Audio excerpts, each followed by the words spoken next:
KSM Show. Hi people, my name is Charlotte Osei. I'm a lawyer and I used to chair the Electoral Commission and the National Commission for Civic Education. Keep watching the KSM Show. He's the king of prime time.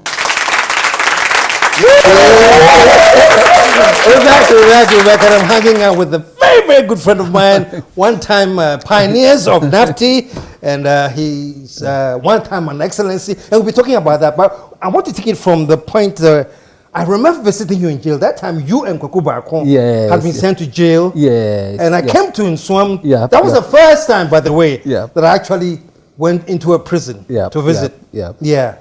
But that was an interesting thing. Interesting because my sister-in-law was not happy with what I had written in my paper then, and Kwaku Barkon had echoed it, and then she sued us for defamation. And as the case went through the lower court, there were two things that came up. An injunction was placed on us, and then we had asked for the injunction to be vacated, but then the lawyers acting for her had said we were in contempt of court, so the court should jail us. So the court refused to jail us and also refused to lift the injunction. But then the lawyers then appealed to the Court of Appeal, and the elderly judges in the Court of Appeal said we were in contempt, so we should go in. So that's how we went in.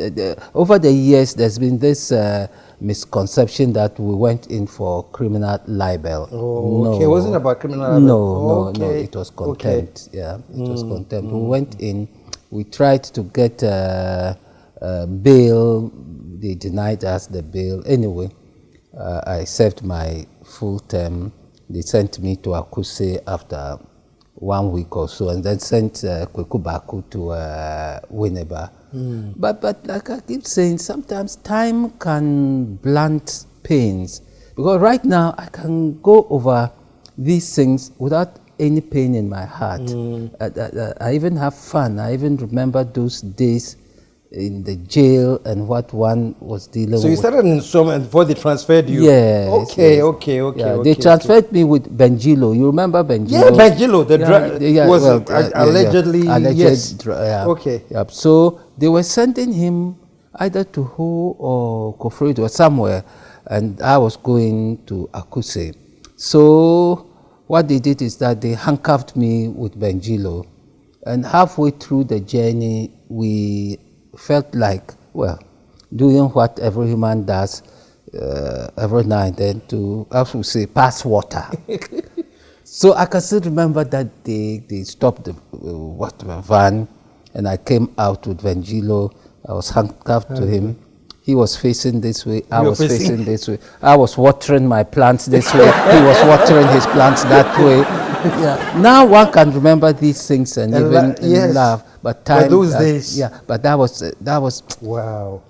That was very difficult for me. I had anger in me for what I just thought was unfairness and misuse of power. Yeah, but now it's gone. I can sit on your lovely program and we can laugh over it. And I learned so much. I learned so much about the compassion I was talking about in prison. I fell ill at Akuse. The prisoners in my cell rallied. They boiled water, came and massaged me. Really? Yes, got, what's it called? Robert, that ointment called Rob, came and massaged me all over. They showed so much love, like you said, yes. Then later, I was sent to hospital for treatment. So I saw that side of human nature in prison, because these were some very, very tough guys. They've committed serious crimes, but there they were showing, well, what I said, the compassion I was talking about. So one can now look back on those days and say, well, if that's what one's destiny was, well, one has at least paid that particular due and then one has moved on. So that anger and hate in my heart has since disappeared. Totally disappeared. Show some love, Yeah. man. Wow. So essentially that's that. We should, those of us who are lucky to have state power, whether through coup d'etats or through elections, we must know that the power is not for us, it's for the people. We shouldn't exercise it capriciously and think we are there because we are there. It's wrong, it's the people. So when you have power and you go strutting about like a peacock, feeling you are the chosen, you are it. Yeah. That sort of irritates me. Yeah, that irritates me and makes me sometimes hate some particular politicians, who are not humble, who have arrogance written all over them. Such people, I can't stand them. They don't even have to be politicians. People who are just regular folks, who have arrogance all about them. So that's how it was. That's amazing. Now, this I have to talk about this because being the editor one time for the Statesman, that's an MPP paper. Yeah. So logically, you were at that time an MPP sympathizer. Yeah. Did you cross carpet? Because now we know you to be with the lover of John Mahama, and he appointed you ambassador to Namibia. Namibia. We'll talk about that. But did you cross carpet? No, there was no cross carpeting involved because I wasn't a functioning politician in parliament or something like that. Okay. It was just a gradual dissatisfaction and disaffection that saw me drifting away from something or a movement that I found untenable. And interestingly enough, President Mahama was a classmate of my junior brother. That's how I got to know him. Yeah. And then a friendship developed from very, very, is it inauspicious or auspicious beginnings? I was on a radio program with him. That time we had Groove FM, one of those stations. Groove back in the day, Back in the days. The kids don't know Groove, man. And there was a program, and I was in the studio saying all sorts of things. Then John Mahama called in to make his point. That time he was a rising star in the NDC. So he called in to make his point. About something you had said? About something I had said. Then Do you remember what you said? I remember, and I'll tell you, I rather ingloriously snapped at him, but you were too young to know what you were talking about. That's what you told him? That's what I told him. Then he laughed and said, oh yes, he may have been, but at least he knows what he's talking about. His generous nature endeared me to him because he didn't show any sign of being offended, if anything at all. He was quite obsequious towards me as a senior brother. He was laughing, made his point, no insult, no shouting. Honestly, I was embarrassed. I now felt like the typical sympathying because the young man has shown me how not to behave. How not to behave. So from then on, a friendship developed, a mutual respecting friendship. And I discovered his humility, his intelligence. And he extended to me a friendship together with his wife, Lodina. They just extended to me respect and love, as you say. So I wasn't in the NDC or something. That's why I said there's no cross carpeting. It was just a friendship that had grown out of some situation that led to mutual respect. Since then, I haven't looked back. And even when he was appointing me the High Commissioner to Namibia and Botswana, I wasn't a member of the NDC. And that was a great sacrifice he did, and that's why I still respect him, because many people in his party were not happy. Well, well, why? He's a newcomer. This guy is from... Where is he from that he's getting this kind of position? But John Mahama was such a wide-ranging mind that he didn't allow pettiness and mere partisanship to influence his positive thinking. So in appointing me, it's because he knew me, and he knew that as a High Commissioner, as an envoy for our country, I could bring something to the table. That was his consideration, and I appreciated it a lot, because as High Commissioner to Ghana, I did a lot for my country and for the president. So I'm happy I served, I'm proud I served, and I'm grateful I served. Wow, wow. What are some of the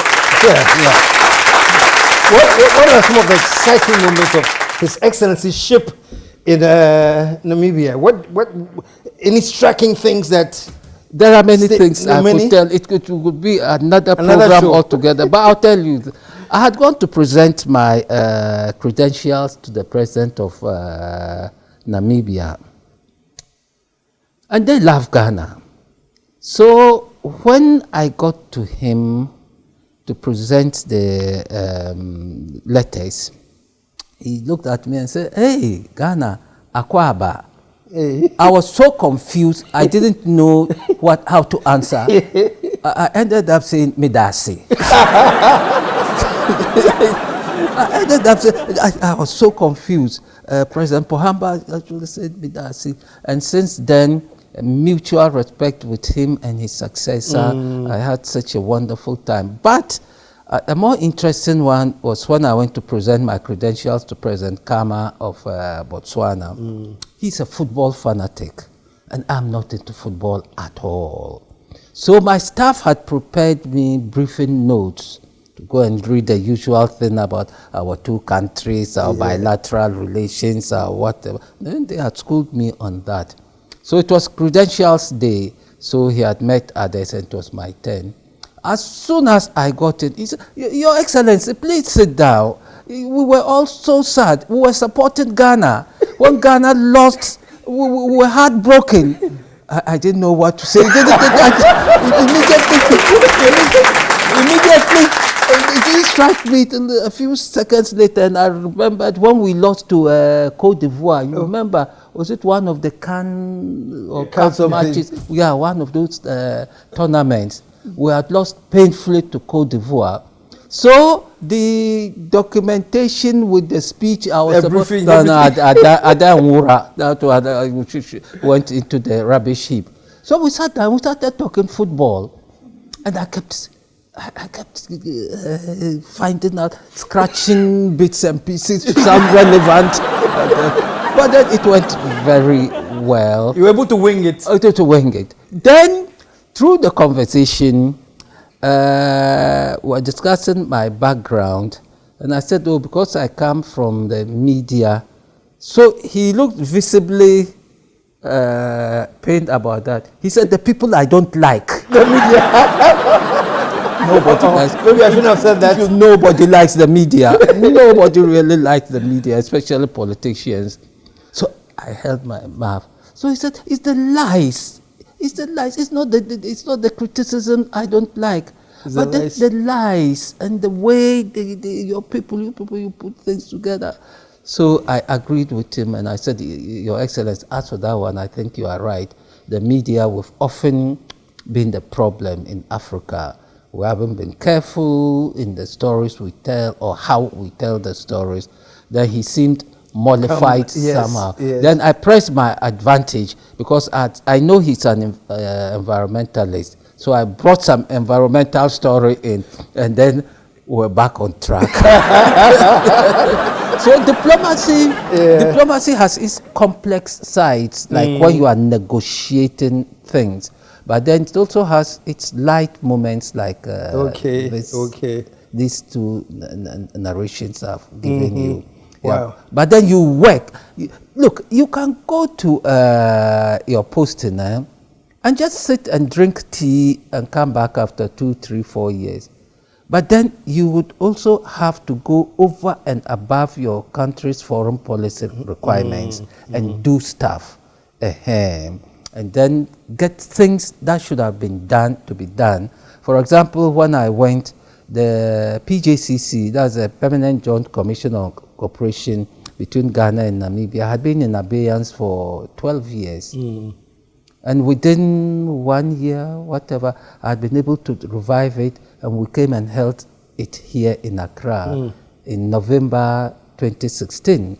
Yeah, November 2016, we held the PJCC. But I could have just said, oh, well, the PJCC, okay, we'll keep, well, we'll look at it. But I said, no, the PJCC is the platform on which countries often operationalize their relationships, bilateral relationships. If you are not serious with your PJCC, your Permanent Joint Commissions, nothing will be done, because that's where you'd have the cultural policy, economic policy, all those policies within the bilateral sphere. So, well, one was able to do such things and that kind of thing. And that's why I'm saying that I'm grateful I served and I'm happy I served. First of all, man. And we have just about 3 more minutes, and I'm going to put you on the spot here. The elections are around the corner, really. In a few weeks' time, we are going out there. As I said at the beginning, we are going to make a decision. And whatever decision we make, we made the decision.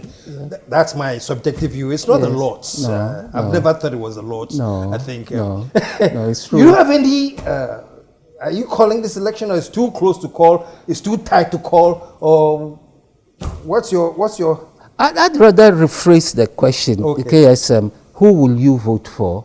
Of course, I'll vote for John Mahama. I believe he's a better candidate. I know at least the 2 main candidates, and in fairness to my conscience, I think he's a better candidate. He did a very good job as president. We are seeing it now, the stuff he did, but then it wasn't accepted. 2016, 2015, he was bashed and bashed and bashed as if he did nothing in this country. But in the last 4 years, it is some of the things he did that have kept us going. So I think, in fairness to the man, he should return and just finish the things he started, which those who succeeded him refused to even acknowledge. They even refused to acknowledge. Some they allowed to rot away and so on. So I would rather rephrase the question and say, yes, I know them, and I know JM is a hard worker, he's a workaholic, he is keen for details, and what he's done is there for us to see. Any fair-minded person really should be able to point from whether the new airport, whatever, Kwame Nkrumah, the e-blocks, the free SHS thing, which he actually started. When we check our history, he started the free SHS thing, but it was taken over and run and became quite a major propaganda angle. So I believe he's done well. I have had no reason these past 4 years to abandon him, if anything at all. Okay. So if we go through the election freely and fairly, and Ghana, you know how in boxing I like, they say, and still, and the new, you know, if at the end of the day they say, and it's still, then how are you going to? Well, we should take it. That's what elections are about. Someone loses, someone wins. We should take it as such. These past 4 years, after all, it wasn't President Mahama who was president. We had someone I didn't vote for. I haven't jumped into the sea as a result. I haven't gone to take AK-47s to threaten anybody. We live and let's live. That's how right. It should be. That's how elections... That's fantastic. And what a way to end it, man. What a way to end it, man. Because let's live and let's live. Whatever happens, whatever happens, we support the president that the people of Ghana have decided to elect. Let us know that it was the people's choice, not the Lord's. I'm sorry. Absolutely. Your Excellency, Thank you. thank you so much I must thank you. Yeah. for finally showing up. And we have to do this again, man. No, we have. There's a lot, especially the book. You know, I wrote this book on John Mahama Ahwenepa, Standing with JM. I'll leave a copy with you. Okay. And then Where can people buy this book? in a number of bookshops, the airport, Shell. There's some bookshop in Osu. I think the EP shops. A number of them. Okay. Yeah. Your Excellency, thank you very, very much. Thank you. And I'm so glad we finally made it. And we'll do it again. Thank you. Soon. Thank you. And that time, there will be no holds barred, man. You get to talk. Thank you. Freely. Freely. Show some love one more time. Thank you. Folks, it's been pleasant, man. Like I said, I've been threatening to have him on for a long time. Today he's been here, and I'm sure you all enjoyed immensely. My final word is that the election is coming very, very soon. The key word there is peace, man. Like you said, those of you who are making you haven't seen what the violence of election looks like. Or maybe you saw it on TV, so it looks like it was distant. But when you've lived through it, like some of us have, so let us all hope for a very peaceful election, and that's the choice that we are going to make, whether it's going to be peaceful or violent. Let's make the correct choice. So until next week, when we come your way again with another exciting show, KSM signing off. In the words, as I always say, we are out of. Let the whole world say, yeah. This creek is 055 039 5007.